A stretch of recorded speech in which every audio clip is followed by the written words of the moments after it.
My friend, chord of the week. We're going to be doing C11. Now, the first thing I really want you to understand here is when we're building chords, we can have chords that are triads built off of two dyads, generally a major third and a minor third. What this is we're stacking notes. It's called tertiary harmony, and it's what all music is based off of. When we have a chord structure of 7 notes, do, re, mi, fa, sol, la, ti, do, we can charismatically call them, let's say, C major, D minor, E minor, F major, G major, A minor, B diminished, C. Well, rather than just having a triad which has 3 notes, like a C major, C, E, and G, here's our C, here's our E, here's our G, there's a high C. High C. Good stuff. I had too much sugar when I was a kid. Probably explains a lot. My name's Wago. If you enjoy music like this, subscribe. The chord of the week, C11. When we have a triad and we add a note, we call it a C add 11. That would just simply take C, E, and G and then add the note. So if we add a D, that's a C add 9. If we went D, E, F, we would have ourselves a good old-fashioned 11. That note added in just changes the structure of what our chord looks like. If we want a chord called a D11, C11, F11, it has to include something called the minor 7th. Let's take a walk down music theory, as all music is judged through the eyes of the major. We're going to be playing C, D, E, F, G, A, B, C. That B note is the major 7th. As in a 9-ione mode, major scale, all of the notes are the major types. We have perfects in the 4 and 5 and 8, but here's what it looks like. Tonic, that's what the root foundation is. Major 2nd, major 3rd. Even though the triads made off of that are minor chords of seniority. Perfect 4th, perfect 5th, major 6th, major 7th. So what we're going to want to do is find the note that's in between the 6 and the 7. 1, 2, 3, 4, 5, 6, 7, flat 7. Ow! That's our B flat. That's what we need to have in this key to be able to achieve that C11. But we're not done now. We actually need the note that makes that 11. So it's weird with an uke. There are only 4 strings, so you got to kind of get rid of one note. The one note you really get rid of is generally the 5th. So here in the key of C, we're getting rid of that G. We're putting an F in there. And you'll hear how this chord right here, when we play a C11 on an ukulele, sounds a whole heck of a lot like what is that, like an F sus? It's because they are. That we just named them differently. Another great way is to find out where these notes are all over your fretboard. Look at that monstrosity. Both of your notes on both of the A string and the G string, and then not your ring finger, but pinky feels better on the 5th fret to get that F note.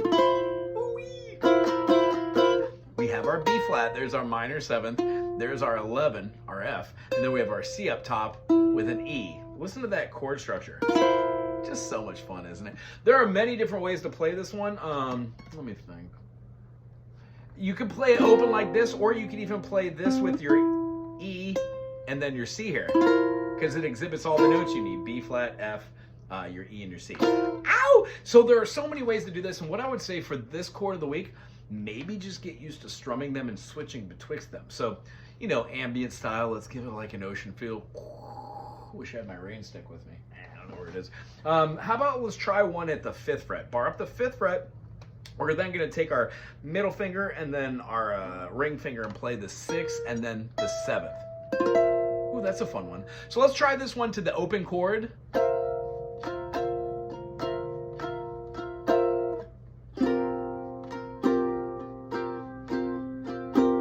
Maybe this one, the open phrasing.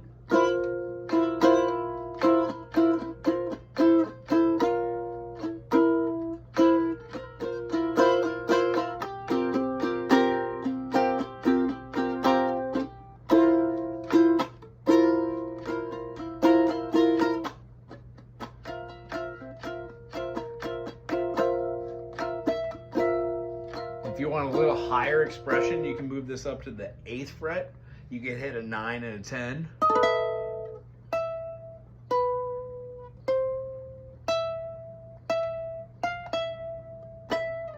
You could even do one at the 7 and 8. You can layer it.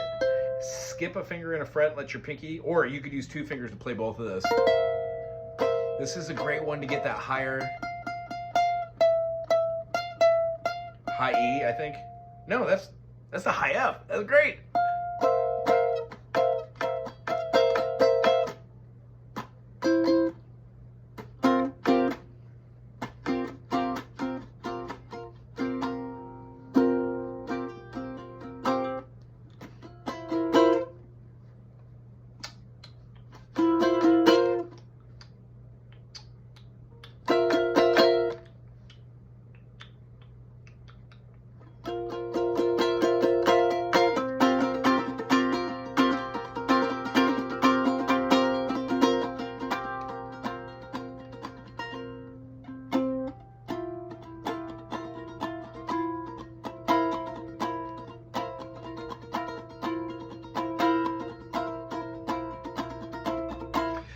I believe these are wonderful chords to do two things. One, get very accustomed to what your inversions are all around your fretboard, and then try some different scales and modes over the top. If you aren't already familiar with what scales and modes are, they're just a series of rearranging where the half steps are in a 7-note series called family chords or scales. All music is viewed through the eyes of the major. So it does make sense that when we're doing this, we would say something like C, E, G, B flat, D, E, F.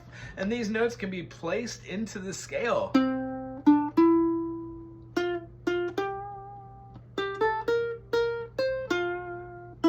And those are the notes that would sound great over that suspension type feel. Anyway, I really enjoyed this. I hope you did too. Subscribe to be my friend, my friend. Aloha to you.